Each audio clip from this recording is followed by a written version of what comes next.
Thank you all for being here. This is a very special day in the 143-year history of Ohio State University. This hasn't been done very often, but I will say as a member of this board, there is no higher calling nor any greater responsibility than to deliberate and decide upon the next president of our great university. And we've just concluded, which began last July, what I consider to be as open and inclusive and as comprehensive a search process as you could possibly have. And equally important, a very successful one. Today is a great day for Ohio State. And Dr. Michael Drake, who will become the 15th president of The Ohio State University, we have exactly the right person at the right time. And as this university continues to build on its momentum, on its success, while at the same time facing the 21st century challenges of affordability, access, and the continued pursuit of academic excellence. I mentioned that we began the search last July, that it was a search that not only was successful, but that was extraordinarily thorough and open and inclusive. And that search was chaired by my fellow trustee, Dr. Jeff Wadsworth, who chaired the process superbly. And it's my pleasure to ask Jeff to speak for a few minutes about that process before we open up things for question and answer. Okay, thank you very much, Bobby. And it's wonderful to have you here, Michael. And not only are you the right person at the right time, but you have the right tie. I'm pleased to observe. We do have a thorough process. I won't go through all the details as much as I did next door, but essentially it's the responsibility of the trustees to find the next president, but we would be foolish to do that without considerable help from the faculty, students, and staff. And so there were two committees, one consisting of a subset of the trustees, 5 of us, and one chaired by my colleague and friend, Professor Deborah Merritt, who will speak in just a moment. And she had a group of 13 faculty, students, and staff. They did spectacular work, not only in producing a document that defined the university, but also a document that described the qualities of the next president. And armed with that information, we started a search a year ago. We used the web, we used every media we could. Debbie met with many different groups, and through that process emerged a list of candidates that was over time winnowed down as we examined their experiences and capabilities. When it was down in the low double digits, I started making phone calls, Bobby did. We, armed with that information and many other contacts and interviews, we finally ended up with 5 candidates who visited the campus and who spent weekends with us, and a clear consensus candidate emerged from that, and that of course is Michael Drake. I would like to echo something he said. We had a phone call initially, he and I have to tell you that not only was he very well prepared, but he had the most articulate description of the needs of a 21st century land-grant university that I've ever heard. I was really impressed with his mastery of the strategy for a university, and things got better from there. And we've had a lot of fun together, and we've met each other on quite a few occasions now. And he's a very distinguished scholar. He's a very distinguished academician. He's held a series of very powerful positions. I will just say that his meeting the profile of the presidency is something that we took very seriously. One of those requirements was the ability to manage complexity, and he's certainly done that, being a chancellor at Irvine. Another was understanding academic medical centers, and since he's been on various high-powered boards, as well as having managed one at Irvine, as well as being an ophthalmologist, a medical doctor, he certainly was able to meet that requirement. He's a solid academic. He's a member of the Institute of Medicine and the American Academy of Arts and Sciences, the most prestigious scientific society in this country. He's also a member of the NCAA Board of Directors, so he's got some strong tie into athletics. He's a cyclist himself. And we look forward to his enhancing the pelotonia later this year. As do I. We also wanted somebody who'd been promoting diversity at their institution, and he has a very strong track record not only at Irvine but at UCSF. And so we think he's going to make a terrific Buckeye. We're delighted to have him. And welcome. And with that, Michael, I will just pass over you to Debbie and ask her to say a few words before you will doubtless receive all the questions. Thank you, Jeff. It was a great honor for my subcommittee to work with the Board of Trustees in an advisory capacity. The board conducted a terrific, very thoughtful, very thorough search, and as a result, they produced a terrific, very thoughtful presidential nominee who will be our 15th president, and we're all so excited by that. When we set the profile last fall, many of us worried that we were setting an impossibly high bar, that we could never find somebody to fit all of those qualifications, and we found somebody who surpasses those qualifications. It's been an extraordinary few weeks knowing about this appointment. Dr. Drake is an inclusive leader. He's an acclaimed scholar. Perhaps most of all, he cares deeply about faculty, staff, students, and the whole community. Our subcommittee, some of us were honored to meet both him and Mrs. Drake. She has the same passion and cares so deeply about faculty, students, staff, community, and everyone she comes in contact with. And we believe those are the qualities, that caring, that will build on our momentum and will lead us forward at this moment of great promise. So thank you for including us in this process. Oh, thank you. Thank you. I think with that,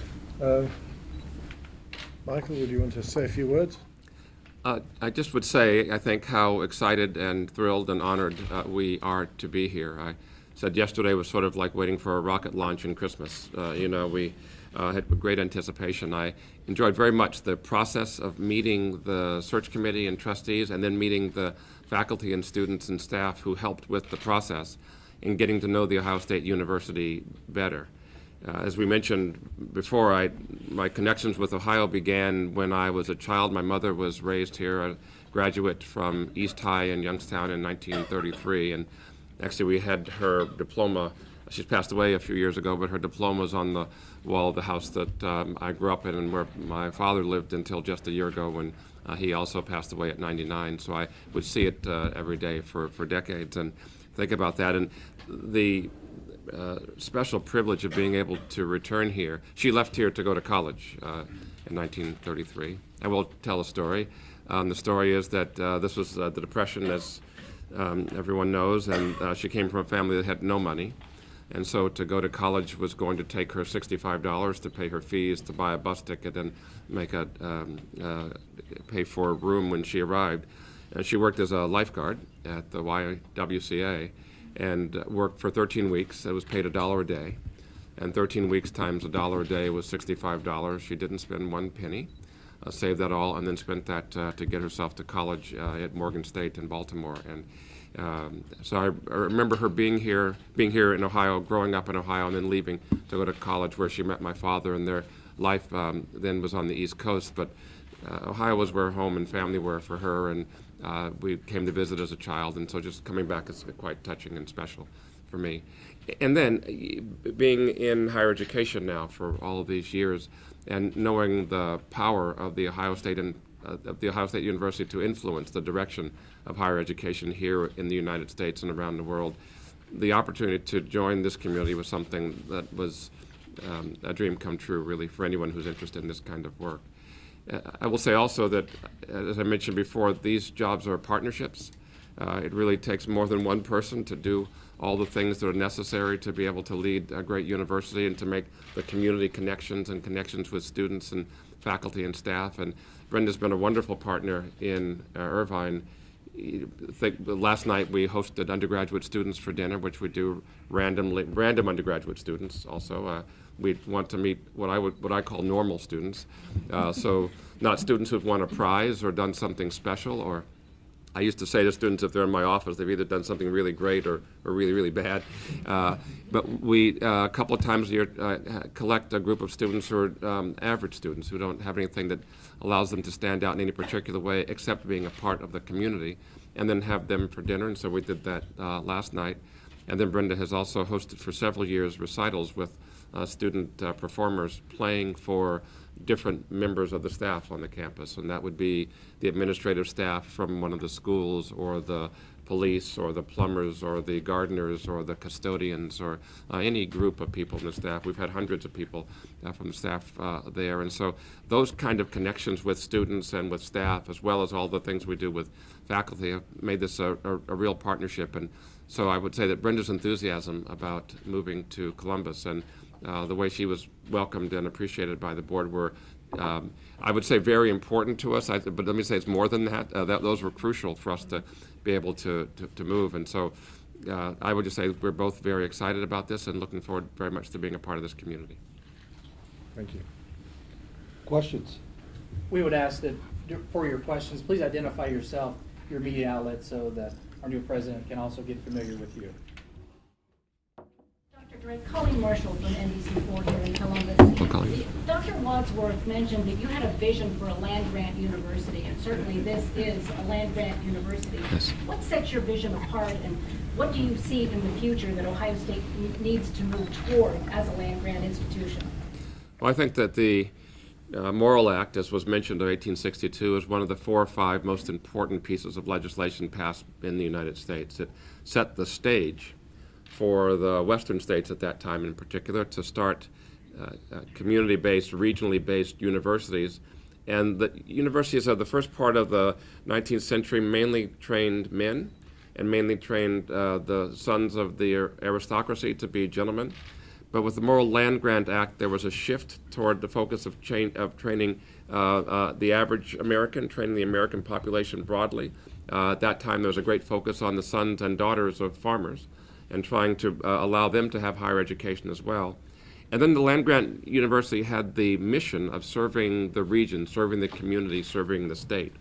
And so a whole series of great universities, such as the University of, we can mention Washington or California, or in this case, the Ohio State University, were founded to be able to stitch together this collection of universities where American citizens could come and learn to then develop new approaches to problems, to advance the society forward and to uplift us all. So I think that mission of 150 years ago is just as important and compelling today. I think that the challenges now are perhaps greater than they ever were, because now we really are in a global economy and a global world, and we have to do more than just serve our region. We have to serve the country and serve the world more broadly. There are a few places that have the heft and the power and the capacity to really set that direction as we go forward, and the Ohio State University is one of those places, and I'm just thrilled to be a part of this institution. Hearing no further.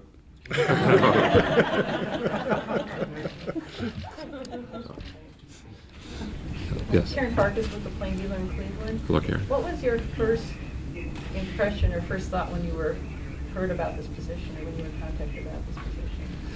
Well, let me try to be appropriate. So in a position like mine, I would say every couple of weeks for the last 8 or 9 years, I was contacted by someone who was doing a search for a president of a university. So it was it's common to hear from people about those things, and they pass across the desk, and generally I didn't give them a second look. When this came, and actually it came as a letter and then a phone call, knowing of the Ohio State University, I know that this is one of the premier positions of its type in the world. And so, to be honest, I was excited and flattered to be considered by this great university. And I would say from the instant that I had the phone call, actually it was from Bill Funk, who I see in the back, I took it as seriously as I could. And thought this really could be a capstone on my career, a really great place to go. I've been at this a long time in various ways, from the days of a pre-med to being a medical student and resident and faculty member. And it's all work, and you're always building towards something, working towards something, and this had the ring of, when I had that first phone call, of being that something. Yes, if I may. I don't know who's in charge, but You are. I'm still a volunteer, so I don't want to, I want to get ahead of myself. I'm Kristen Mitchell from the Lantern. What do you think the biggest adjustment will be for you coming to Ohio State and Columbus? Yeah, a friend of mine this morning, Tim White, who's the president of the California State University System and was the chancellor at UC Riverside, is a wonderful person and good friend, sent me a text this morning, and he said, "Dude, have you looked at the thermometer?" And I said, "We have buttons on our coat, and I think we're fine." Let me say, the biggest adjustment will be that things are of greater scale. So I'm at an institution now that has a budget of just over $2 billion a year. That's a lot. Here it's $5 billion. We have nearly 30,000 students. Here it's more than 60,000 students. The academic medical center here is twice as large. We have, we're a Division I academic athletic institution. We've won national championships, but nothing compares to Ohio State in that category. So I think there's the level of intensity and heft and importance and weight of this university are as great as any that exists. And the real thrill of being able to be a part of this institution is to be able to work with you and your student colleagues and my colleagues and friends on the board and the faculty and staff to help advance us all forward together, and I think make a real difference for ourselves, our region, and for the country. President Drake? Yes, hi, how are you? Welcome. Thank you. Chris Van Oak, ABC 6 News. Hello, Chris. Here's your first trick question from the media. All right. Do you know the name of the arch-rival school you're not supposed to mention? I can't, I think I do, but I can't make myself say it. So I will try, but I can't make myself say it. Can I write that to you? Let me say, we have colleagues, and we appreciate the work they do. We love collaboration, and as being in the AAU, I'm on the executive board of the AAU. I have wonderful colleagues from all of those universities and many, many more, and we all work together, and I think that's the case until the whistle blows, and then we do everything we can to thwart them. But I do know to mind my won't say it and cues. Okay. Yes. I'm Carrie Ghosh from Columbus Business First. Hello, Carrie. You had to work with the legal community to open a law school. You had to work Yes. with the health community to expand your hospital. Ohio State has a long tradition of industrial research, of the partnership with IBM to create a new program to serve their workforce. How should the Central Ohio business community expect you to relate to them, and what will you be asking of them? Well, as I mentioned, from going back to the original mission of the Morrill Land Grant Act, the universities were created to serve broadly the communities and the region. In 1862, it was A&M, agricultural and mechanical, because mainly it was farming and railroads that were the things that one focused on. As I got to the Morrill Act, the second Morrill Act, Morrill II in the 90s, math and science and the humanities were added to that, so it was a little more expansive. And as we rolled through the 20th century, the importance of universities to the growth and economic and cultural development of our regions has been critically important. Now our connections with the business community are a great manifestation of that. We have trained the talent. We provide the ideas that help to advance businesses forward. We're a great economic stimulus, and the business community and us are partners in the growth of the community. So in my current job, we have very close relationships with members of the business community. We meet with them routinely. They're friends and colleagues, and we have 2 or 3 kinds of things that we do together. One is that business leaders are routinely my advisors. I have a couple of groups that I meet with and sort of kitchen cabinets to help guide me forward. In fact, the person who hosts that for me for these years is an alumnus of the Ohio State University. And so that's been a very, very important group of advisors. We also have scholarships and internships and other things that our students benefit from, and we have businesses that support us in those efforts, and that's a really important part of what we're doing. Business leaders lecture on campus and share information with us, and then we work with their companies to try to help them with solutions to the problems that are most important to them. So I think all of those connections are critically important, and we would look for partners in the business community in every way possible. Yes. There's a lot going on at Ohio State right now, from the medical center and biotechnology and others. Assuming that you'll be hitting the ground running in June, is there an area that you think deserves most of your attention or a lot of your attention? I would say two things. One is that one needs to be, at the beginning in particular, a good listener. And so it would be presumptuous of me to say, well, this is the specific thing that needs the most attention now, and those will be the kinds of things that I'll be listening and learning about during the spring and actually as I arrive. And then I think that the role of the president really is to stand back and really facilitate and support all the different members of the community in doing their best work. And so that's the approach that we'll take to that. I think I'll go to you, sir. Yes. Andrew Welsh Huggins with the Associated Press. What discussions did you have during the search about Gordon Gee's retirement?